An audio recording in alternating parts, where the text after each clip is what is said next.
Volume 4, Chapter 27, New England Ready for Independence. In a sense, the situation of Connecticut and Rhode Island was the most clear-cut in the colonies, for these two colonies had been uniquely free of any royal governor or royal arm of government at home.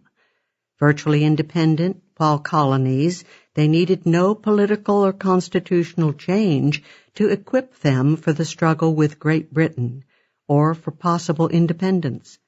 Hence, with the exception of the ouster of the Tory governor Wanton by the Rhode Island Assembly, there was no need for confrontations or political upheaval.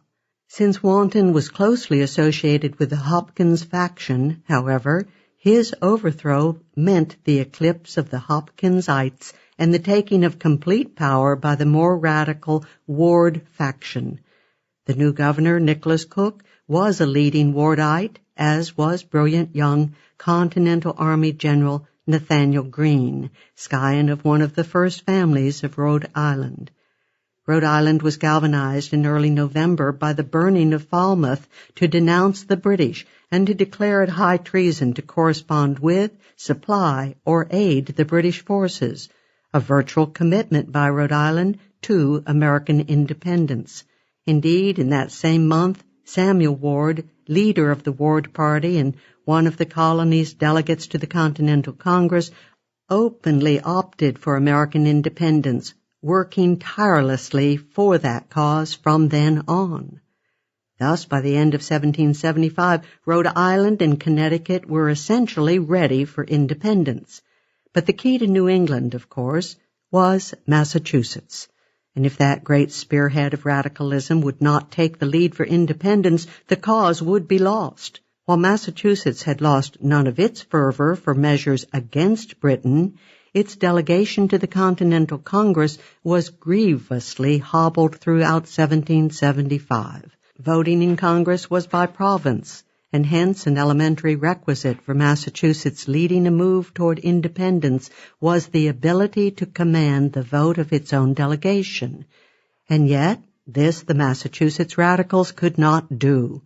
The Adamses were, of course, two of the brightest stars of the radical firmament, but the conservatives Thomas Cushing and Robert Treat Paine opposed any drive toward independence. The fifth, or swing, member of the delegation was the vain and flighty John Hancock, who clung to his largely honorific post of President of the Continental Congress. He never forgave the Adamses for nominating Washington for Army Commander-in-Chief instead of himself. And, bearing that grudge, he broke with the radicals and veered sharply rightward.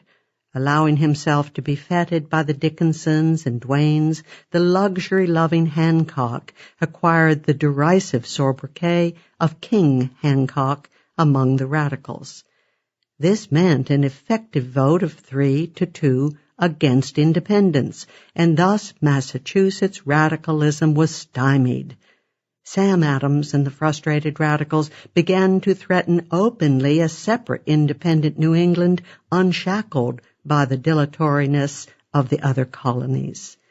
The critical turning point in this unhappy situation came on December 20, when the Massachusetts Provincial Congress turned Thomas Cushing out as delegate and replaced him with the brilliant young radical and follower of Sam Adams, Elbridge Gerry of Marblehead.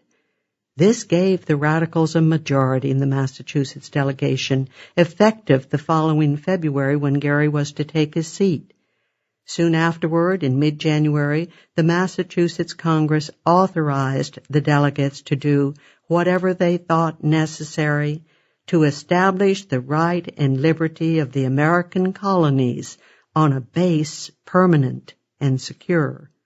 Here was a virtual endorsement of American independence.